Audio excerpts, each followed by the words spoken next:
Olá a todos, bom dia, sejam muito bem-vindos, tá? Esse é o grupo de estudos Estudantes da Luz.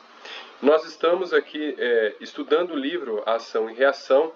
Estamos no terceiro capítulo, porém, esse capítulo foi dividido em duas partes.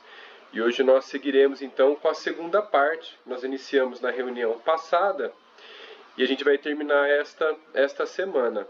Porém, faremos uma pausa aí para o final do ano, né? E voltaremos em janeiro, dia 20 de janeiro, com os novos capítulo 4 em diante do livro, tá bom? Então, para a gente poder retomar os nossos estudos, nós vimos que André Luiz conheceu Druso, né?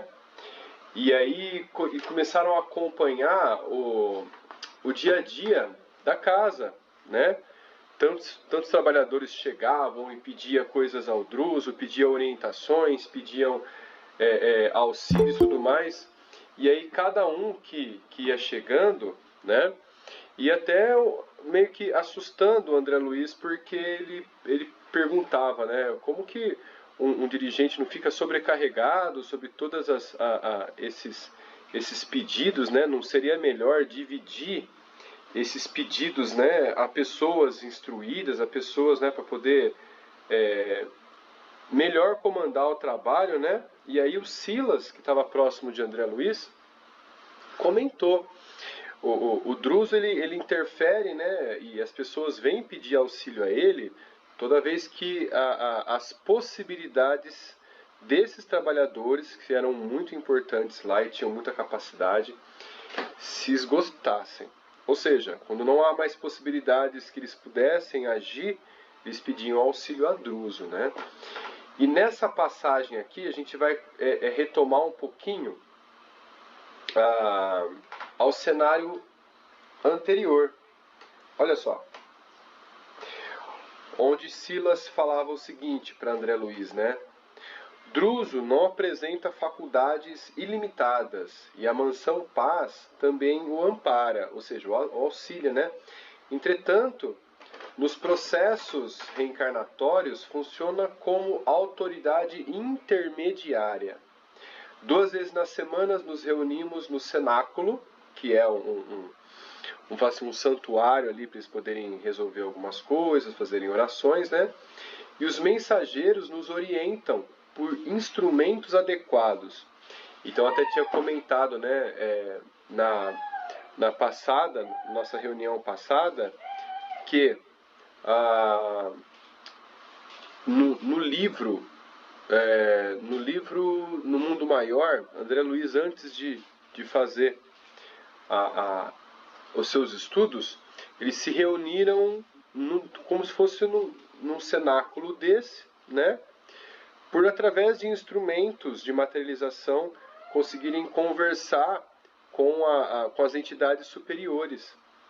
E ali elas continuavam a dar instruções a André Luiz, ao grupo de André Luiz, né? Através do Evangelho de Jesus, né? Eles tiravam um pergaminho, o Evangelho de Jesus mostrava ali as orientações do que eles iriam fazer, tá bom? Então ele continua assim, ó. André Luiz fala: mensageiros, né, e Silas são inteligências angélicas que acompanham as plagas internas, pois as forças dos céus velam pelo inferno, controlando o trabalho regenerativo da terra. Assim como o remédio está para o doente, o inferno apura e modela para as esferas mais altas. Então, servindo assim, né, o nosso resgate como sendo vamos falar assim, um modelador das esferas superiores para que nós nos tornemos um espírito evoluído, né? Então a nossa expiação, elas nos servem ali para poder chegar a degraus mais altos, né? E aí a gente começa agora aqui, depois dessa revisãozinha, ao intuito de hoje, né, que é a continuidade do livro. Então, logo após, adentrou um trabalhador anunciando preocupação. Depois que a tormenta acalmou, ele falou para Druso, né? Voltou os raios desintegrantes. Raios desintegrantes, olha só. E Druso fala: liguem as baterias de exaustão e observaremos a defesa na agulha de vigilância. Então a agulha de vigilância era uma torre de vigilância de todo estabelecimento lá no umbral. Olha só, mas é preciso realmente assim uma torre de vigilância mesmo no mundo espiritual? É o que nós vamos ver aqui, que é uma coisa bem intrigante ali, bem, né, dá até para assustar um pouco nessa questão. Olha só,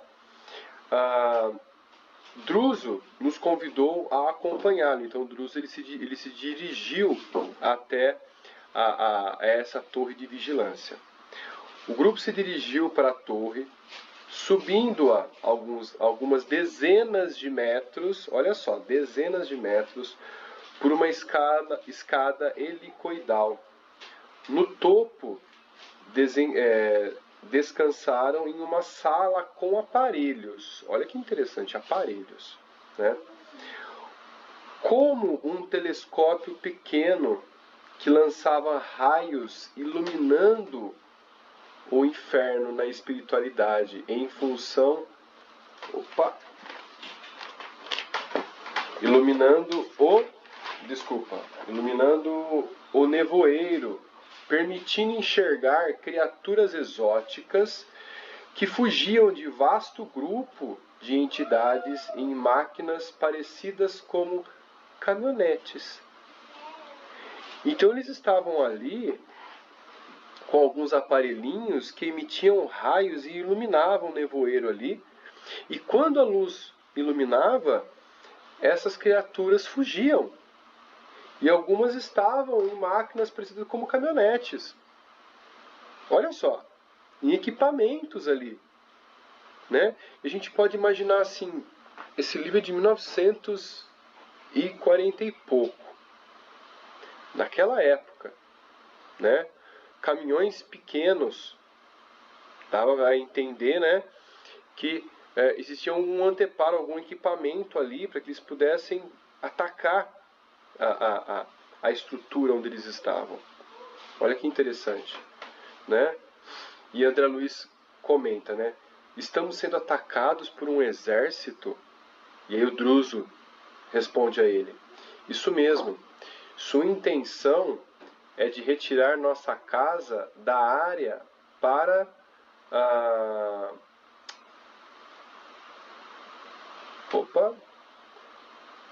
para construí-la, para destruí-la. Olha só, então eles vão comandar, depois que tirar a casa, a instituição, né, dali, eles vão tentar comandar toda aquela área, tá? E aí o Hilário comenta: e os equipamentos, o que são? E Druso responde: podemos definir como canhões eletrônicos. Canhões eletrônicos. As descargas sobre nós são estudadas para nos atingir sem erros. Eles mandam o caminhãozinho ali, né, aquela caminhonete ali, para poder estudar a área e poder enviar esses dados ali para poder lançar os raios de forma efetiva. Olha só. E Hilário pergunta, né? E se nos atingir esses raios? E aí Druso responde: provocaria fenômeno de desintegração, conduzindo-nos à ruína total, sem nos referirmos às perturbações nos irmãos doentes, incapazes de sair de lá, da instituição. Pois os raios contêm princípios de flagelação, de crises e de pavor e loucura. Então, concentrado ali, com certeza, deve ter ectoplasmas de intuito à desarmonia do espírito, com intenção de provocar loucura e desespero, ou seja, o caos espiritual. Então imagina onde eles conseguem extrair essas emanações e concentrar num raio para ser emitido.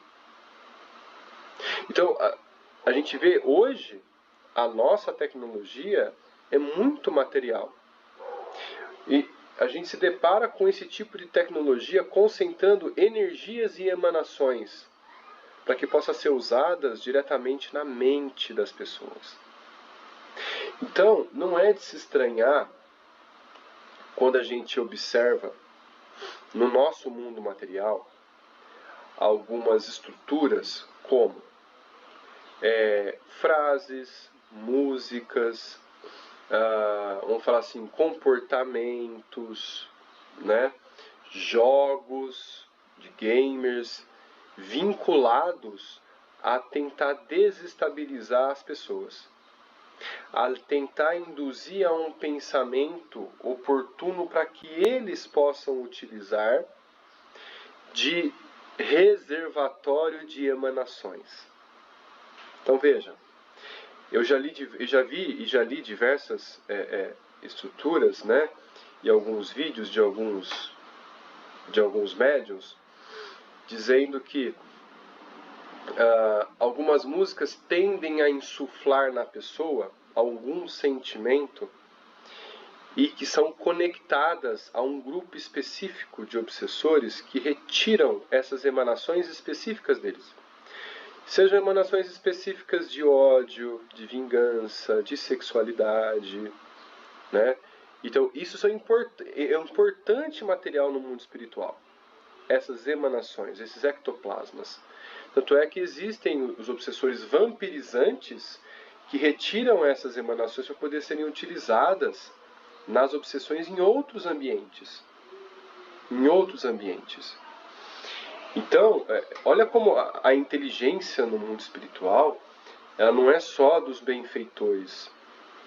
Elas emanam em todos os lugares. Tanto é que os magos negros são considerados inteligências, né, muito superiores, mas com a moral muito baixa.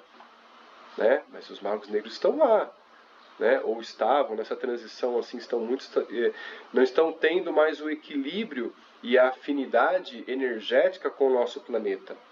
Muitos já deixaram o nosso planeta, alguns foram dados uma última chance de regeneração e estão reencarnando, né? Ou já reencarnaram. E alguns deles não conseguem tirar essa cristalização do ódio, da vingança, né, do seu espírito. Outros estão se regenerando muito bem, né? Então ele continua. Próximo da equipe, ruídos cortavam o ar, sibilando como projéteis, acabando em seco estalido. Então, como se fosse uma guerra uma guerra mesmo, né? Então você tem assim alguns raios emanando no céu do próprio umbral e de repente um estalo seco acabando com esse ruído. Então, o que dá a perceber é que você tem um ataque e um contra-ataque. E esse contra-ataque a esse raio, um estalo seco, para poder impedir com que esse raio atinja a instituição, né? E aí Druso, ele comenta, né? Estejamos tranquilos, pois nossas barreiras são eficientes. Olha só, é um contra-ataque, né? A longa muralha continha hastes metálicas que faiscavam eletricidade atraídas pelos ataques. O espetáculo de terrível beleza cintilava contraste de luz nas sombras. Olha só que interessante. E Druso, né? Os conflitos são constantes, mas aprendemos que a paz se conquista com equilíbrio entre a fé no poder divino e a confiança em nós pela vitória no bem. Olha só.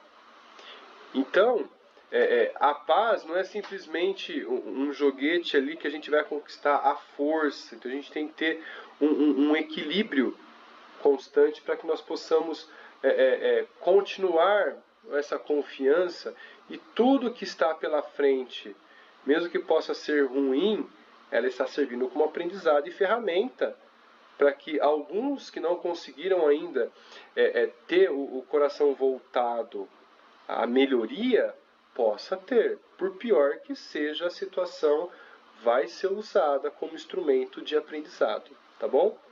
Tá ok? Judite, seja bem-vinda, viu? O pessoal vem chegando ao longo do tempo, né? E todos são muito bem-vindos, tá? Bom, e aí ele continua, né? Nesse instante, um servidor se dirigiu a Druso, e aí a gente vai para o nosso livro aqui, compartilhando as páginas deste livro, enquanto... Deixa eu dar uma olhada. Pode ser que caia a gravação, mas depois a gente retoma, tá? Pronto. A gente vai para o nosso PDF aqui rapidinho. Aqui, pronto. Pronto. Dá para enxergar todos aí? Dá para enxergar? Vamos lá. Aqui, ó. Prontinho. Então ele continua assim, ó. Nesse instante, porém, um servidor da casa penetrou o recinto e disse, né? Instrutor Druso, conforme as recomendações havidas, o doente recolhido na noite passada foi instalado no gabinete de socorro magnético, aguardando a intervenção. Olha só. Aí ele pergunta, né? Conseguiu dizer algo? Não, continua apenas com gemidos periódicos. Olha só, não disse nada. Nenhum indício de identificação? E aí o trabalhador responde, nenhum. O mentor infatigável convidou-nos a segui-lo, explicando que a operação em perspectiva poderia oferecer importantes elementos de estudo ao trabalho que nos propunhamos realizar. Dessa parte em diante, eu resolvi trazer a leitura específica, porque tem muitos detalhes aqui imprescindíveis para o nosso aprendizado, principalmente nas sessões de desobsessão. Tá? Então vamos seguindo. A breve trecho de tempo, vimos-nos o quarto numa sala de regulares proporções, ou seja, uma sala pequena, que primava pela simplicidade e pelo azul repousante. Quando a gente lembra de paredes de tom azul, a gente nos retoma, né, a memória, consultórios, hospitais, olha que interessante, né? Em mesa desmontável, uma maca no caso, né, um homem disforme estirava-se em decúbito dorsal, respirando apenas. Decúbito dorsal seria deitado de barriga para cima, tá? Segundo a anatomia clássica, né? Para referirmos-nos com franqueza à criatura sob os nossos olhos, cabe-nos afirmar que o aspecto do infeliz chegava a de ser repelente, apesar dos cuidados de que já fora objeto. Parecia sofrer inqualificável hipertrofia. Hipertrofia seria um aumento dos membros, tá? Mostrando braços e pernas enormes. Entretanto, onde o aumento volumétrico do instrumento perispirítico se fazia mais desagradável, era justamente na máscara fisionômica, ou seja, do rosto, né? Em que todos os traços se confundiam, qual se estivéssemos à frente de uma esfera estranha, à guisa de cabeça. Olha só, não tinha um formato, né, na face. Terrível. Seria um homem desencarnado em algum atropelamento terrestre, guardando ali o imediato alívio que se deve aos acidentados comuns? Olha só, perguntou André Luiz, né? Druso sentiu-nos a pergunta silenciosa e explicou. Trata-se de um companheiro dificilmente identificável, trazido até aqui por uma de nossas expedições socorristas. Mas terá sido recentemente liberto do mundo físico? Indagou Hilário, né? Tanto quanto eu, dolorosamente impressionado. Porquanto não sabemos, elucidou o orientador, o Druso, né? E uma dessas pobres almas que terá deixado o círculo carnal sob o império de terrível obsessão, tão terrível que não terá podido recolher o amparo espiritual das caridosas legiões que operam nos túmulos. Quando a gente fala legiões que operam nos túmulos, nós estamos nos referindo às entidades do cemitério. Olha só, aos Exus. Então a gente vê o Exu Caveira, a gente vê tantos outros do cemitério que trabalham em prol dos desencarnados que chegam ali desorientados, né? Totalmente em face à loucura. Olha só, eles estão ali para auxiliar. E que hoje, graças a Deus, estão sendo desmistificados através do trabalho incessante dos médiuns psicográficos, que trazem o trabalho deles até nós, para que nós tiremos essa máscara e esse rótulo de entidades malevolentes. Tá? Mas por que semelhante calamidade? Inquiriu Hilário, empolgado de assombro. Meu amigo, replicou Druso, benevolente. Não será mais justo sondar os motivos pelos quais nos decidimos a contrair débitos assim tão dolorosos? Então, que intenção ele teve para chegar a este ponto? E modificando o tom de voz, que se fez algo triste e comovedor, aconselhou: as regiões infernais estão superlotadas de sofrimento que nós mesmos criamos. Precisamos equilibrar a coragem e a compaixão no mesmo nível, para atender com segurança os nossos compromissos nesses lugares. Fitei o irmão desventurado, que se mantinha em funda prostração, qual enfermo em estado de coma, e considerando o imperativo de nosso aprendizado, indaguei: poderemos conhecer a razão da surpreendente deformidade sob o nosso exame? Olha que interessante, vai querer auscultar. Auscultar seria tentar entender o interno, não o que está explícito ali aos olhos, né? Vai tentar sentir o que está acontecendo. O orientador percebeu a essência construtiva de minha periquição e respondeu: o fenômeno, todo ele, é de natureza espiritual. Recorda-se você de que a dor no veículo físico é um acontecimento real no encéfalo, mas puramente imaginário no órgão que supõe experimentá-la.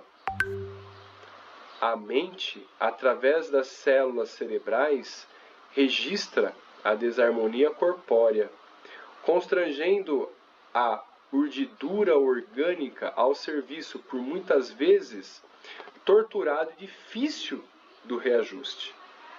Aqui também um aspecto anormal, até monstruoso, resulta dos desequilíbrios dominantes da mente, que, viciada por certas impressões, ou vulcanizada pelo sofrimento, ou seja, superaquecida pelo sofrimento, perde temporariamente o governo da forma, permitindo que os delicados tecidos do corpo perispirítico se perturbem, tumultuando-os em condições anormais. Olha só. Em tal situação, a alma pode cair sob o cativeiro de inteligências perversas, e daí procedem as ocorrências deploráveis pelas quais se desempenham em transitória animalização por efeito hipnótico. São os famosos, vamos falar assim, espíritos drenados em sua energia para os vampirizadores, que transformam ele até mesmo em ovoides. Aqui não consolidou a forma ovoide dessa entidade que está tentando ser examinada. Então o rosto já está disforme, já foi retirada um tanto de energia e ele se mantém, vamos falar assim, em face de um coma muito profundo, né? Notei, contudo, que o instrutor compadecido não desejava alongar entendimentos que se não reportassem ao socorro devido ao infortunado, e calei-me. Druso inclinou-se sobre ele com a ternura de alguém que auscultasse um irmão muito amado, e anunciou: procuremos ouvi-lo. Olha só. Incapaz de conter o assombro que me empolgava, inquiri: ele dorme? O mentor fez um gesto afirmativo, notificando: nosso desventurado amigo encontra-se sob terrível hipnose. Foi conduzido a essa posição por adversários terríveis, que de certo para torturá-lo, fixaram-lhe a mente em alguma penosa recordação. Olha só. Então insuflaram a ele uma recordação onde ele se manteve cristalizado. No livro Libertação, um obsessor dá uma aula de espiritismo e de obsessão, onde André Luiz, disfarçado ali de obsessor, junto com o orientador, pergunta ao obsessor: como que vocês conseguem uma obsessão tão ferrenha, uma cristalização mental? O obsessor olha para André Luiz e responde: a gente não move uma palha, a gente só taca fogo aonde o fogo vai queimar. Ou seja, insufla a queda da pessoa. Então, no que ela tem de maior queda e que ela veio espiar no plano material, eles insuflam na mente pensamentos daquela ordem. Por isso que, na mensagem aos médiuns, o Emmanuel diz o seguinte: tomais cuidado aos médiuns que são atacados nas suas mais frágeis quedas. Ou seja, na sua fraqueza são atacados constantemente para que o seu trabalho não seja realizado. O ódio, a obsessão, a ganância, a sexolatria, né? Os ciúmes. Então, constantemente, para não desenvolver o seu interior. Olha só.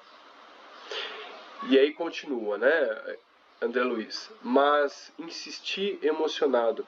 Semelhante martírio poderia sobreviver sem razão justa? Meu amigo falou, o orientador, expressivamente.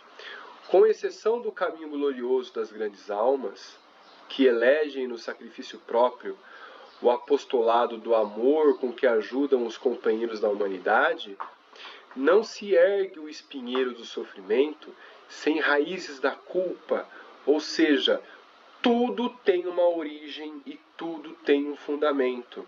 É a lei da ação e reação. E que de uma forma ou de outra, a atração ao necessário reajuste, ela chega. Seja numa encarnação, seja em outras encarnações, seja em um momento ou em outro, mas o justo reajuste, ele precisa acontecer.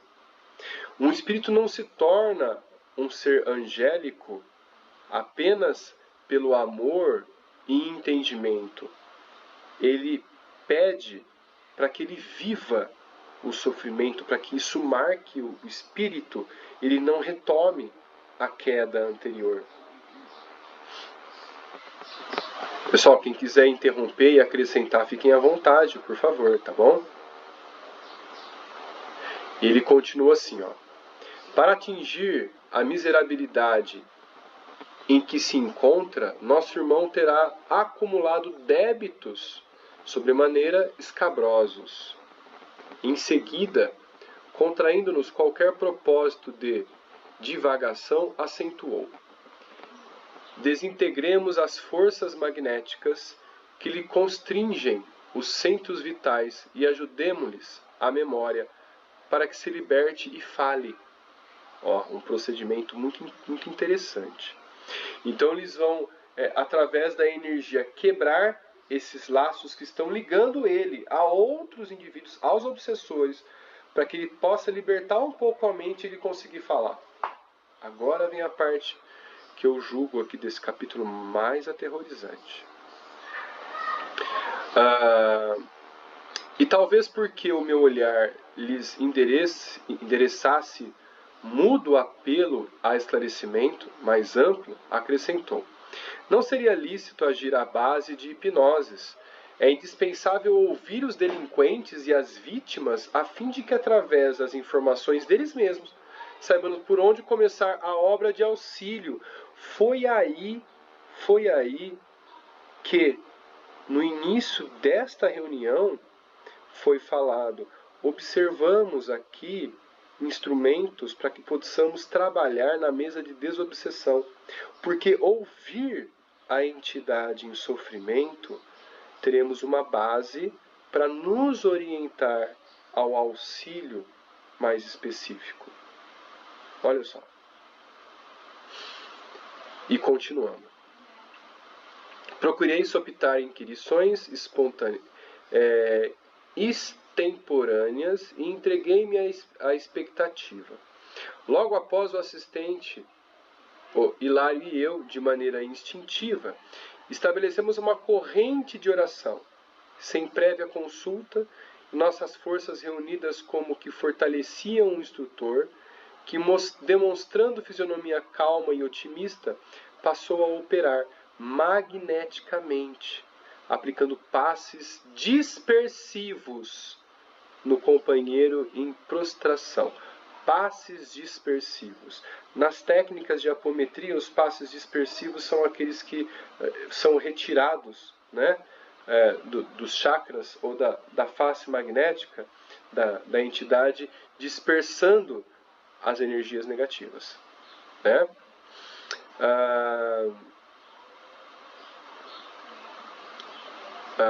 Dispersivo no companheiro em prostração. O enfermo reagiu com movimentação gradativa, qual se acordasse de um longo sono. Olha que maravilha! Tirando as energias, ele já começa a ter reações. Decorridos alguns minutos, então a gente pensa assim, né? A gente vai usar uma técnica de passe, aquilo vai ser por um passe de mágica, vai acontecer algo. Não. Devido à quantidade de energia ali, é necessário que possamos insistir naquela técnica para que possa acontecer algo em alguns minutos, não segundos, minutos. Então, decorridos alguns minutos, o orientador passou a destra sobre a cabeça disforme, como se chamasse a memória ao necessário despertamento. E, logo em seguida, o desventurado começou a gemer, revelando o pavor de quem suspira por desvencilhar-lhe de um pesadelo. Porque Druso interrompesse a operação, detendo-o nesse estado, Hilário indagou aflito: deverá permanecer então assim à beira da vigília, sem reapossar-se de si mesmo? Olha só. Não, lhe convém um imediato retorno à realidade. É interessante, né? Para nós é mais justo que ele saia desse estado e revele a sua real posição ali, para que a gente possa ajudar de alguma forma. E o instrutor Druso não disse isso. Olha que interessante resposta ele deu. Não lhe convém um imediato retorno à realidade, esclareceu o mentor amigo. Poderia sofrer deplorável crise de loucura, com graves consequências.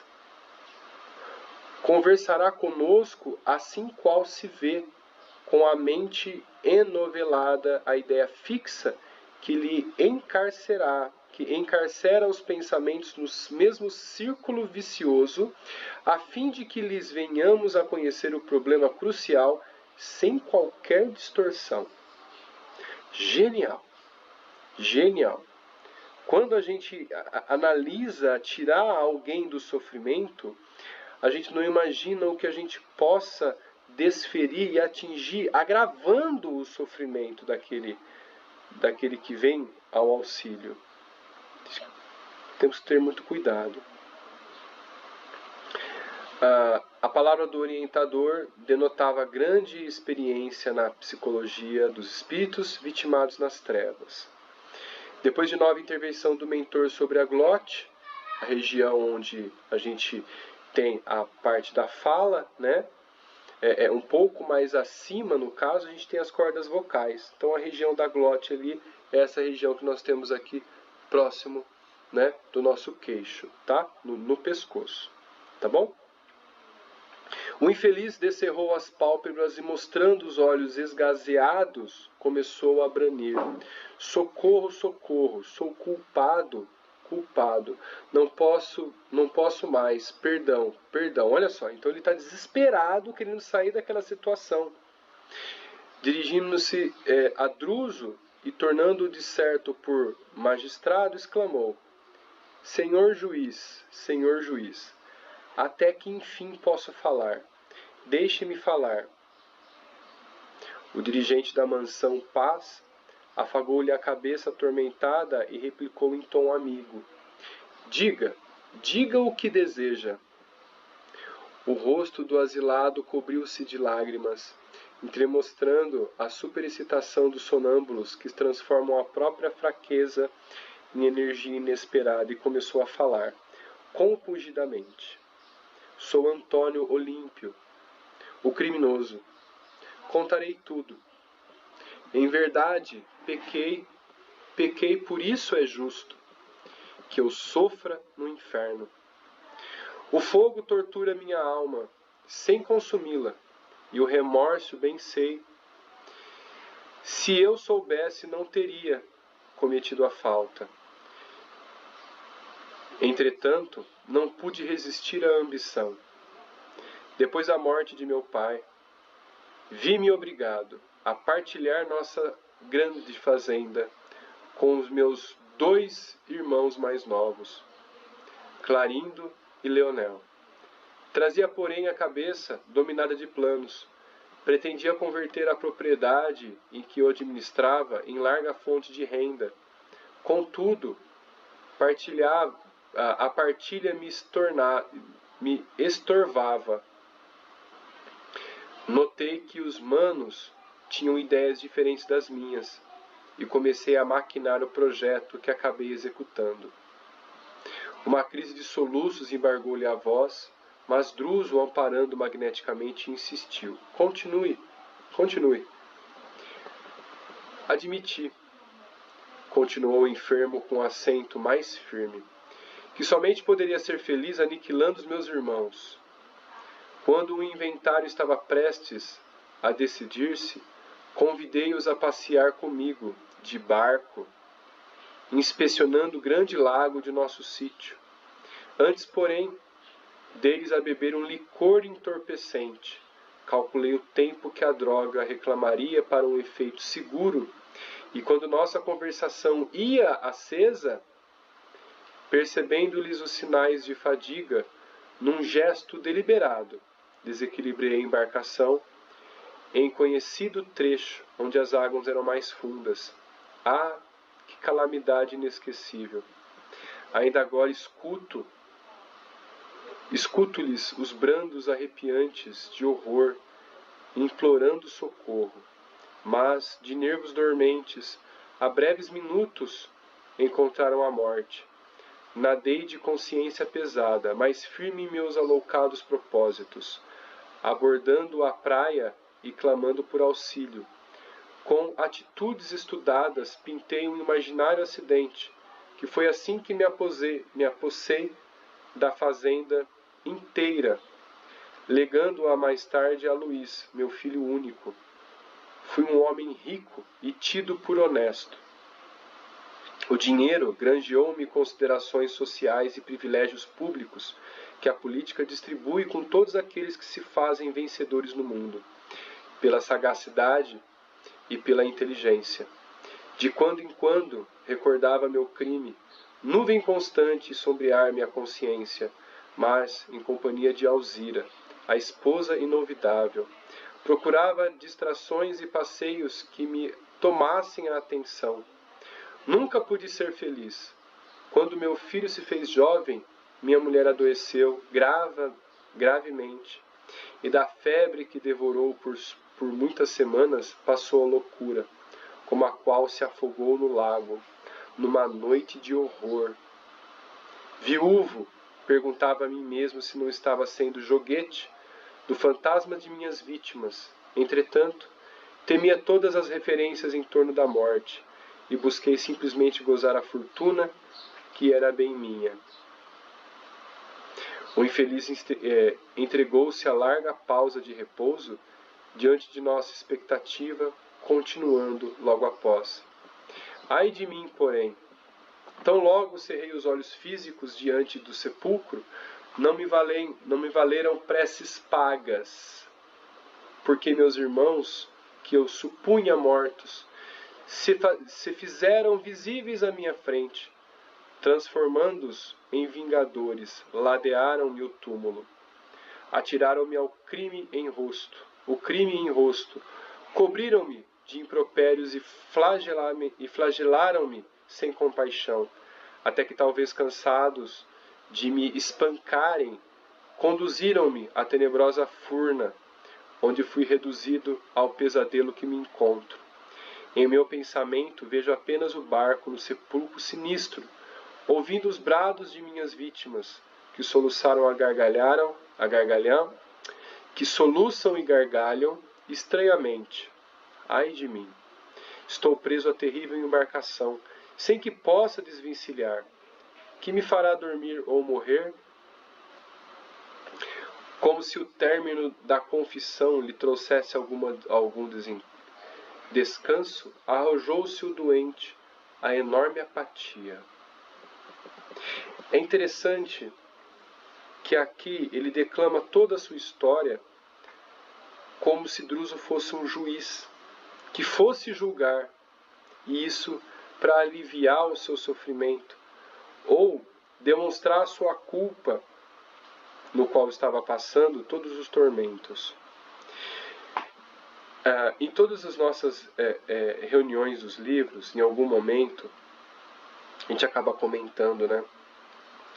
Somos o melhor de nossa existência hoje. Nós já tivemos as piores atitudes possíveis, a preço de uma ilusão material, ou uma paixão temporária, ilusória. Então, loucuras nós já praticamos.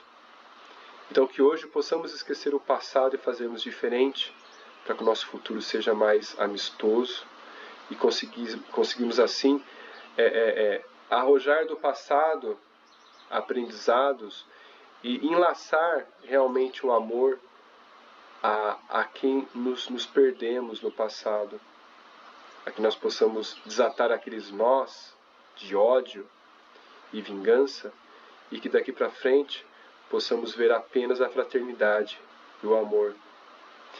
Então, essa é mais um exemplo de que todos nós estamos numa prisão chamada planeta Terra, que graças à benevolência divina, estamos aqui pagando pelos nossos erros voluntariamente e não obrigados. Numa cela onde nós olhamos para fora do nosso corpo e vemos tantas belezas da natureza e tantos amparos ao nosso caminho, que também nos convidamos a amparar tantas pessoas que chegam ao nosso redor. Então, este infeliz que tomou essa atitude, um dia será um espírito crístico, e que de agora começa a caminhada da renovação, para que possa atingir patamares maiores da recuperação espiritual, para que um dia ele também possa governar planetas, auxiliando tantos outros espíritos em evolução espiritual. Olha que interessante. E aí ele continua. Druso enxugou-lhe o pranto, dirigiu-lhe palavras de consolo e carinho e recomendou ao assistente recolhê-lo à enfermaria especializada. E em seguida falou-nos pensativo. Já sabemos o necessário para estabelecer um ponto de partida na tarefa assistencial. Tornaremos ao caso em momento oportuno. E acrescentou, cismativo depois de longa pausa, que Jesus nos ampare.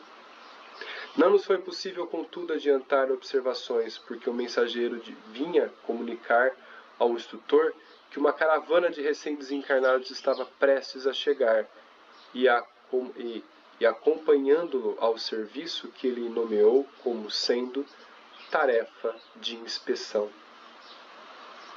Então aqui a gente finaliza o nosso estudo de hoje, né, com esse aprendizado de uma história terrível e de um início oportuno, onde a benevolência divina faz com que os nossos entraves sejam eles recolhidos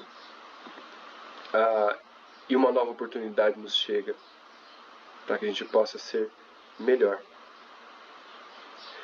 Bom, agora eu quero ouvir todos vocês aqui. Nós temos alguns minutinhos, uns 2 minutinhos mais ou menos, para a gente que possa desfechar esse capítulo tão interessante.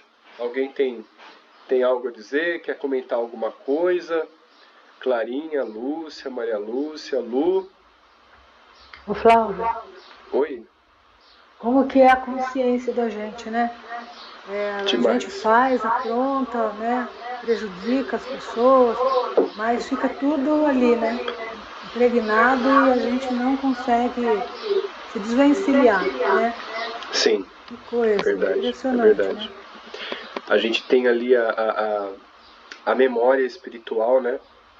E como é impressionante, vamos falar assim, toda a estrutura a guardar todos os detalhes de todas as nossas reencarnações, todos. Sim, é demais. Como é grandiosa, né? A gente não consegue imaginar como essa estrutura, como é a energia dela para poder acumular tantos fatos. E que num simples exame de uma entidade superior nos tira todas as nossas reencarnações para que possa nos ajudar. Olha só. Nossa, muito bom. Muito legal, esse capítulo foi muito interessante mesmo, né? Muito interessante. Muito aprendizado. Verdade. Isso eu chamo de magnitude da criação.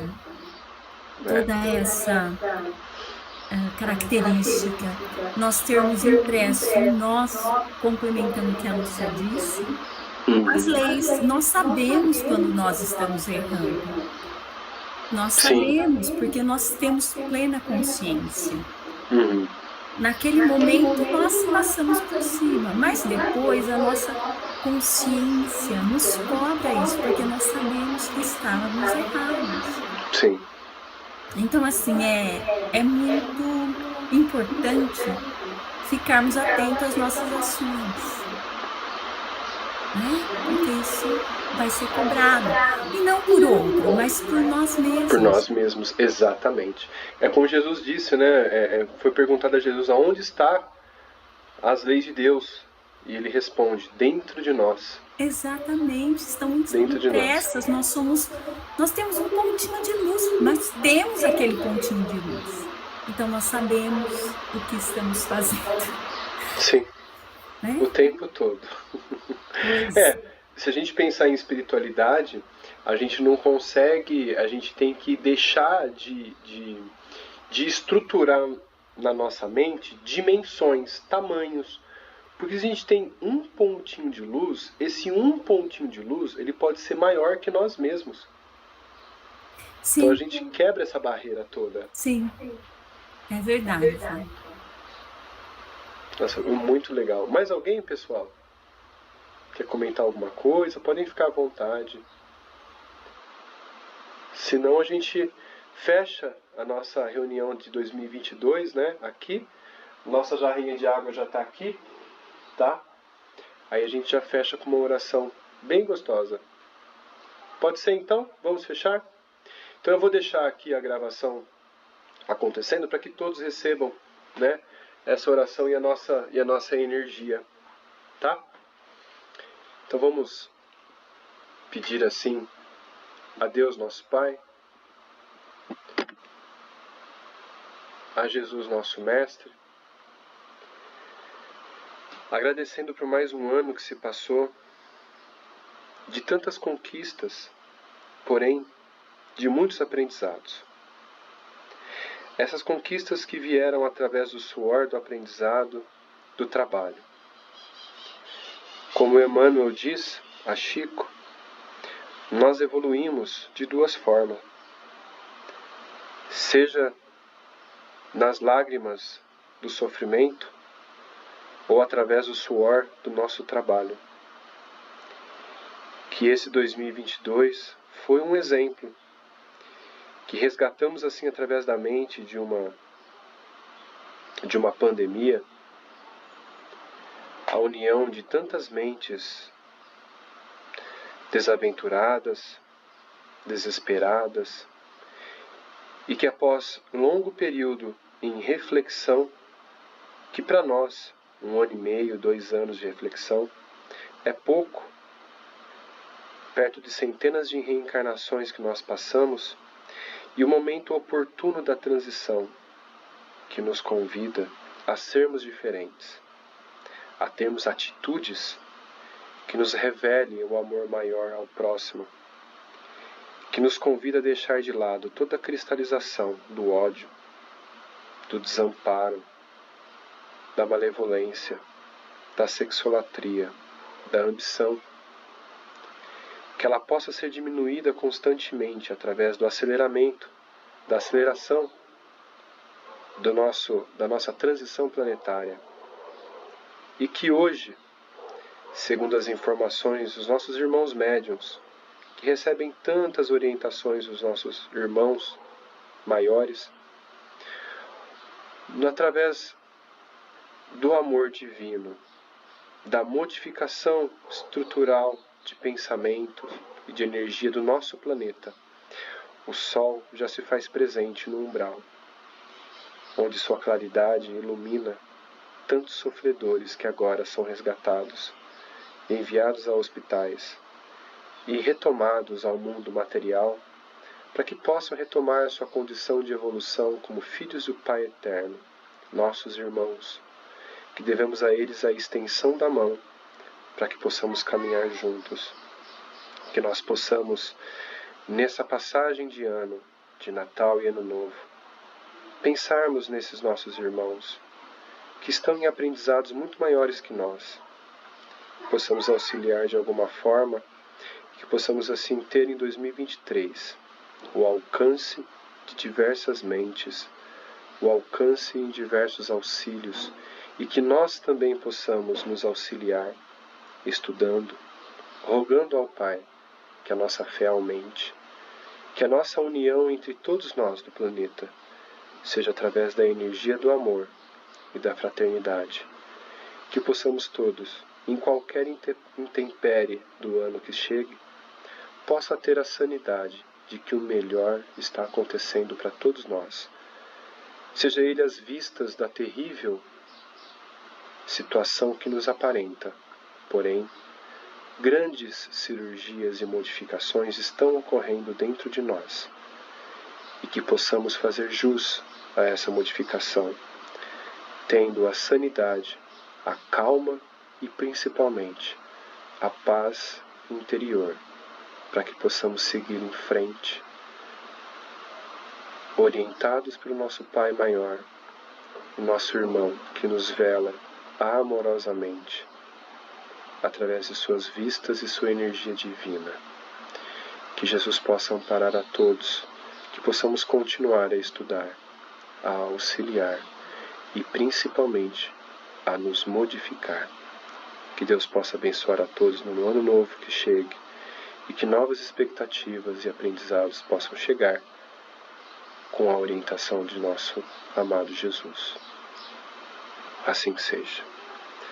Pai nosso, que estais no céu, santificado seja o vosso nome. Venha a nós o vosso reino. Seja feita a vossa vontade, assim na terra como no céu. O pão nosso de cada dia nos dai hoje. Perdoai as nossas ofensas, assim como nós perdoamos a quem nos tem ofendido. E não nos deixes cair em tentações, e livra-nos de todos os males. Que assim seja, que assim seja. Então a gente volta em 2023, dia 20 de janeiro. A gente possa ter mais os capítulos que seguem aí. Então, a quem está em casa vai assistir a gravação depois. Até mais.